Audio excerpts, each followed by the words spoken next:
8 years, I'm an old man, 8 years I've been doing this stuff, 340 people through Vegan Slim and Sustain since 2020. 4 steps, 4 tips I want to share with you on your vegan weight loss journey today. Plug and play, take these 4 steps, inject them into your strategy. I really believe they're going to help. First up, you better be okay with feeling on your own. This journey can be very isolating. Losing weight anyway can be a lonely experience. Whilst all your friends are eating pizza, family eating Ben and Jerry's on a Saturday night, you got to say no and you got to do your own thing, your nice little fruit salad, your little burrito bowl, whatever.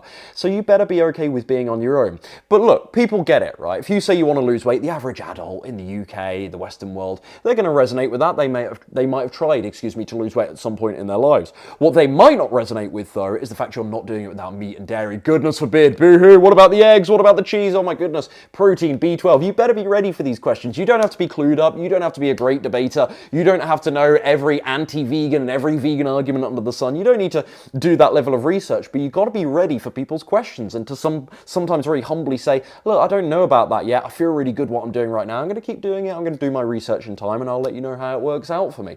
You've got to be prepared for the potential social tension, the questions, the criticism, the insecurities and the fears that get projected onto you when you say that you're following this way of eating, because boy oh boy, even though it's becoming more popular, it's still a fairly niche thing. Never ever expect people to get it. You might have people in your life, friends and family, they might well be cheerleaders for you in other domains, other areas of your life. When it comes to this can really divide opinions, so don't expect people to always get it. My clients, they don't get this too badly overall because they've got me there. They've got someone in their corner supporting them. But if you are doing this on your own, you might be the only person in your household, the only person in your village. You better be ready to stay resilient. Don't expect people to get it. Tip number 2, include some of those healthy fats. Opt for the healthier plant fat sources such as avocados, nuts, seeds, therefore tahini, olives. While fats, and this must be said, are higher in calories, so a lot of people are like, oh, from a weight loss perspective, surely that's no good for me. Yet, whilst they are, they still provide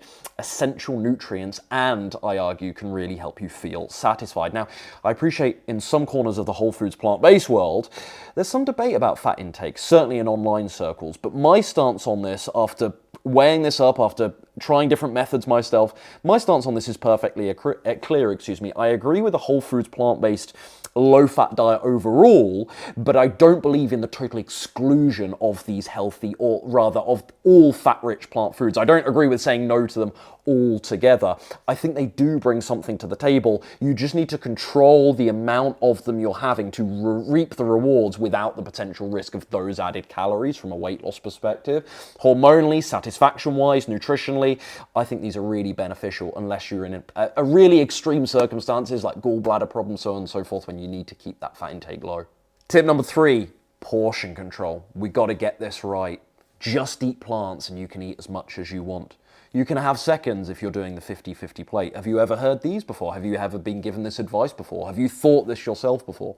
You wouldn't believe how often I hear these things when I open up my Instagram, YouTube, when potential clients first reach out to me. I think it's incredible how many people in this community have been told or have chosen to believe, I don't know which of the two it is, that eating plant-based is a free pass to eat unlimited, to eat as much as they want, and it's simply not true. Remember, 2 things can be simultaneously true, right? This isn't binary. Number 1, a plant-based diet, as I've argued so many times, contains lots of low calorie density foods, so you can eat very generously and still lose weight because the calories are so low. That's true, that's correct, right? This is something I always argue.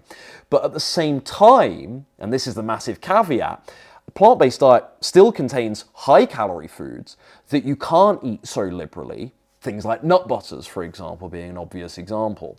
And even then, the more low-calorie foods, if you eat unnecessarily large portions, or if you graze when you're bored or you're stressed, you might well overdo it and you might well gain weight from those things. So can you eat as much as you want? Can you eat unlimited on a plant-based diet? Well, it depends what you mean by unlimited. It depends what you mean by as much as you want, right? It's going to be different for everyone. Versus other nutrition approaches, unquestionably in my mind, this diet allows you to eat big and still lose weight at the same time. But it's not a guarantee. And it makes it highly effective. It makes this approach incredible for weight loss. I think around 7 to 8 out of 10 of my clients will message me on our Trainerized coaching app after the first week, and they'll say, Ryan, I'm astonished at how much I can eat and lose weight. A lot of people do have that epiphany, but that's only because I'm planning the portions, the ingredients. I'm telling them exactly how much and what to eat to lose weight. For the people out there doing this alone, I just want to make sure that you're not assuming that you can eat as much as you want just because it's plants. Portions still matter. And finally, tip number 4, and this arguably is the most important thing I'm going to cover here. Understand that consistency opens the door to a good meal plan and no more. Consistency opens the door to a good meal plan and no more. Consistency will not save you if your strategy is bad, right? So as with the previous point, if you're overeating on a plant-based diet, consistency is not going to do anything for you. You're just going to gain weight because you're overeating, right? So everyone says nowadays, consistency is key. Consistency is everything. You open up Instagram, you open up any self-help sort of corner of the online world, everyone's talking about consistency, and rightly so. But consistency will only help you if your day-to-day strategy is effective. So if you've got a good meal plan that you know actually creates weight loss, consistency is the thing that opens the door for you. It's what you need. There's no point having the world's best meal plan if you can't even stay on track for more than 3 days in a row. So this is your reminder to work on the consistency as well. A lot of people, they're seeking out all this stuff online. What's the best food for weight loss? Give me the magic gimmick. Ryan, give me the meal plan. Ryan, what do you think I should eat to lose weight? Ryan, how many potatoes should I eat? You know, going back to the fats, how much of the fat intake should I eat?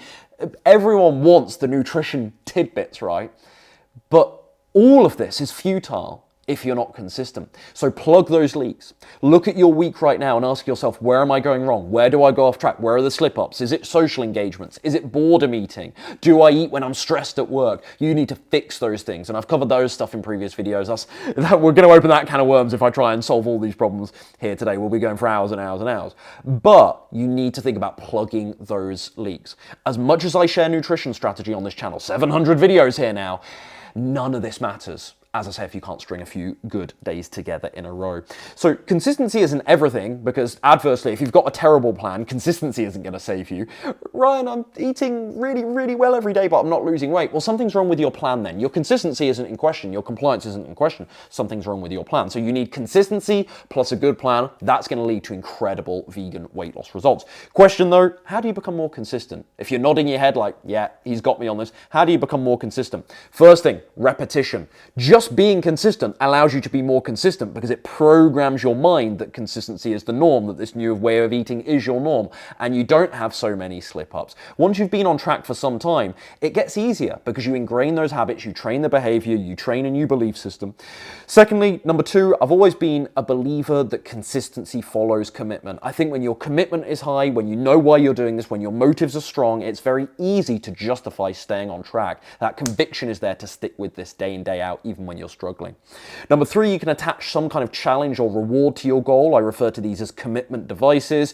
I think people need a feeling of a mission. So if you can say, I'm losing weight for X reason, or I want to get rid of 20 pounds by X date, if you can give yourself a deadline, and then further, if you can attach a reward to it, and if I do that, I'm going to get those sneakers that I want. If I do that, I'm going to get that new Vitamix blender to make those healthy smoothies, right? That's a win-win. You can incentivize yourself with rewards and challenges and punishments along the way. And finally, I would say structure here. This is really important. Actually have a plan of action. Don't just wake up one morning and think, oh, I'm going to try and lose weight with this vegan approach now. No. List out your meal plan. Okay, what am I eating? Breakfast, lunch, and dinner. Get that on a grocery list. Have some kind of structure around you so you've got clear rules and boundaries for how you're actually going to eat. Finally, accountability and support. Friends, that can be hard, but personal trainer, running group, nutritionist. The best thing you can do, frankly, and obviously I would say this, is hire me to support you through your journey and hold your feet to the fire. Accountability is one of several key components of the Vegan Slim and Sustain program. So you can check out more at the link, cheeky plug, down below, veganslimandsustain.com. I'll link that down below. But having some form of accountability or support system, whether it's myself or other people that are into this stuff, is going to help you raise your game to the next level and actually stay consistent. Those are my 4 tips. Let me know which of these resonated most down below. See you in the next one. Thank you.